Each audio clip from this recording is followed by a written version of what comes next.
Le top départ de l'édition 2024 de la Journée internationale de la chorale est donné dans le département de l'Atlantique. Les membres du bureau régional de suivi des chorales BRSC, présidé par le vénérable suprême évangéliste Benoît Aron-Lonsou, ont lancé les hostilités sur la paroisse Saint-Gabriel de Zé Centre.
Ils sont au total 3 grands chœurs des chorales venant de 10 bureaux de suivi des chorales BSC de la commune de Zé à se succéder sur la scène pour offrir de meilleurs spectacles, des cantiques très bien harmonisés.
En dehors de ces cantiques tomes de chanter en polyphonie vocale, le rythme de l'église venue des cieux, nommée Ahongbahon, était également au rendez-vous.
Invités et participants sont satisfaits et heureux de partager leur foi dans cette ambiance de mélodie céleste.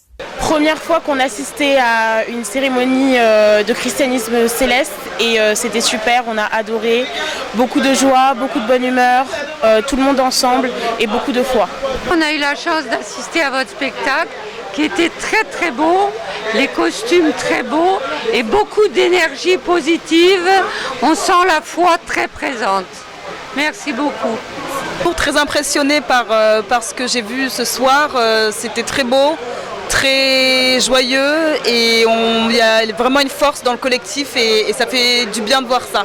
On a pu ressentir l'énergie du collectif ce soir et les efforts que tout le monde a fait pour cette cérémonie de joie. Et c'était un grand plaisir, une grande joie d'être avec vous ce soir, de partager tout ce que vous nous avez donné, cette joie, ce bonheur, les beaux costumes, c'est vrai, les chants, tout était magnifique.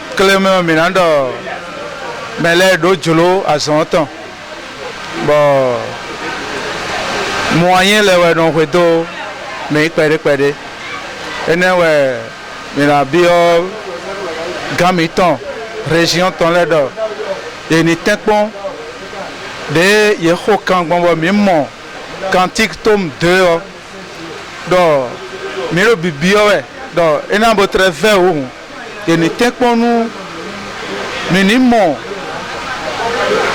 planche ranlè biton bona non do azon wa de juero wele binu tonu pero po na no pecho bo mina no amo ranlè si partition et non zombo azon no ave onu wiwa wedelenu endo mi e na se hokan bo partition ranlè biton na ton di novi miton si sende volet ton dombo mina mo de cantique là mina non do azon wa egbeso bon nous ko nous wasu nous reko miton le handiji miton le ena motembo na tijan bon mi me merci bono wazon ko mele ko azon na motembo bokunu mi.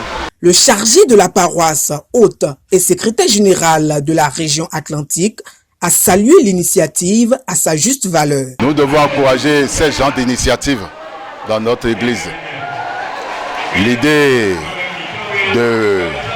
d'organiser cette fête-là dans la région Atlantique et pas commune est à encourager. Surtout le président du BASC Atlantique et ses collaborateurs doivent être félicités. Et nous allons prier pour eux pour qu'ils continuent dans cette lancée-là.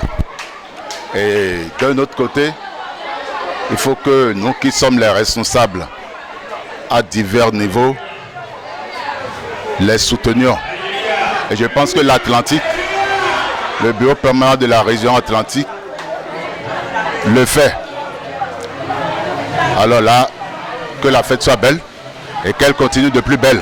Pour cette 7e édition de la Journée internationale de la chorale dans la région Atlantique, un pagne estampillé, gic et de l'emblème de l'église est mis à disposition des chérubins séraphins de l'ECC et de tous les fidèles de la Sainte Église venue des cieux pour célébrer la journée internationale de la chorale.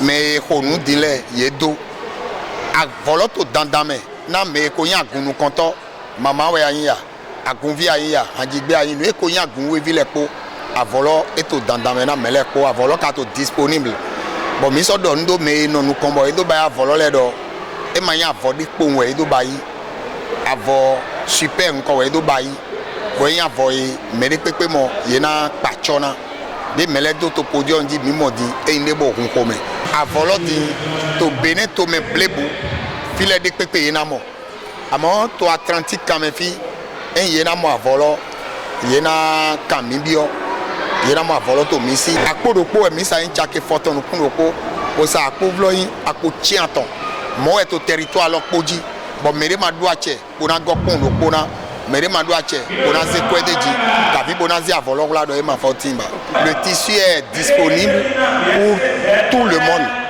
et il est obligatoire à tout choriste de s'en procurer. Pour cette édition, le président du comité d'organisation et le président BRSC ont souligné que de belles choses se préparent en secret pour la magnificence du nom de l'Éternel.